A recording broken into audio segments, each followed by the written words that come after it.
Алдарч жүжигчин Том Крузийн тоглосон Top Gun кино эдгэшгүй өвчтөе хүүгийн амийг аварсан гайхамшигт түүх. 1988 онд Эндрю хүүг 3 настай байхад энэхүү гайхалтай түүх эхэлжээ. Түүний эцэг нь Английн хатан хааны цэргийн нисэх хүчний төрөвч байжээ. Нэгэн удаа тэрбээр гэртээ видео тоглуулагчаар жүжигчин Том Крузийн тоглосон алдарт Top Gun буюу F-14 Tomcat сөнөөгч онгоцны тухай киноны бичлэгтээ хуурцаг тавьжээ. Кинонд гарах сөнөөгч онгоц усан онгоцны давцан дээр бууж хөөрөх, онгоцны хурд, түүнчлэн гол дүрийн баатар болох F-14 Tomcat бүгд хүүг агшин зурд бүрэн эзэмджээ.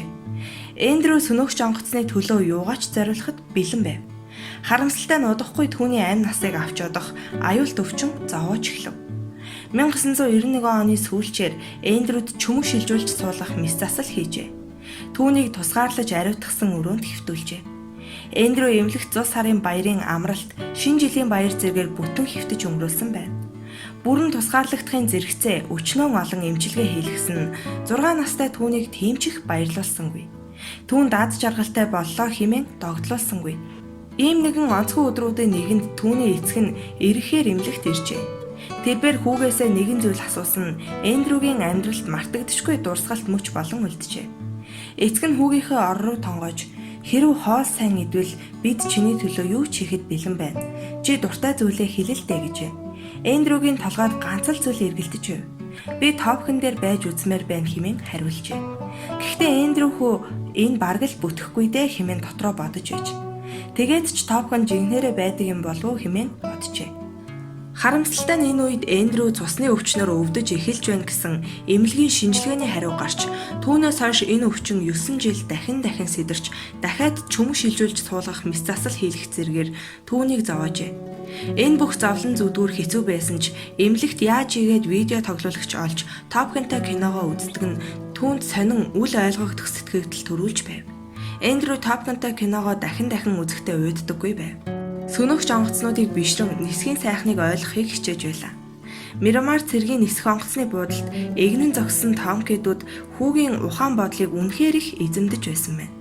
Эндрюгийн аав ээж хоёр хүүгийнхээ Top Gun-ы тухай бодол мөрөөдлийн талаар анх Английн хатан хааны цэргийн нисэх хүчний нислэгийн дарга бөгөөд Европ дахь холбоотны хүчний төв штаб НАТОгийн төв командлалд алба хаадаг ахтай дуулгажээ.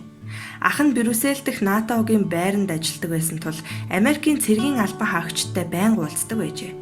Тэрээр Америкийн нэгдсэн улсын тэнгисийн цэргийн хүчний 2 хүнээс Top Gun байдаг хэсэг мөн олон нийттэй харилцах алба офицерийнх нь хаягийг хүртэл олж өгөхийг хүсжээ.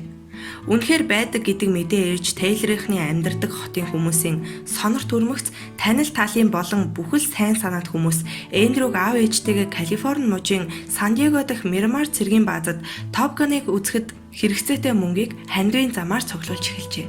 Эндрю цэргийн баазад ирэхэд кинонд гардаг бүх газруудыг үзэх боломжийг давхар олгосон бүхэл бүтэн хөтөлбөр өгдөв. Бас бусад өөр арга хэмжээнүүдийг бэлдсэн байв. Сан Диегод Тейлорын гэр бүлийнхэн 7 хоногийг өнгөрүүлсний дараа Universal Studios-оос уцтаж Бостон, Массачусетс дэрж киноны гол дүр тавуулсан жүжигчин Том Крузтай уулзаж сэтгэгдлээ хуваалцах уу гэсэн хүсэлт тавьжээ. Ийм урилгыг хэн зөвшөөрөхгүй байж чадах вүлээ. Эндрю хөө Бостонд бүтэн өдөр Том Крузтай байжээ. Том Круз эхнэр Николь Кидманыгаа дагуулan ирсэн бас нэгэн гинтийн бэлэг болов. Том Круз энэ үед цус сорогчтой хийсэн ярилцлага кинонд зураг авахулж байсан ч хүүд олон цагийг гаргаж чаджээ. Мөн Том хүүг Юурийн үеийн цэцэрлэгт хүрээлэн кино хийсэн Спилбергтэй уулзуулжээ. Эндрюгийн энэ аялалд хамгийн гол нь Мирамар цэргийн нисэх онгоцны буудал бусад үдсэн харсан зүйлүүдээс нь ч илүү байв. Түүнийг ухтах зүйлүүд нь итгэмээргүй байжээ.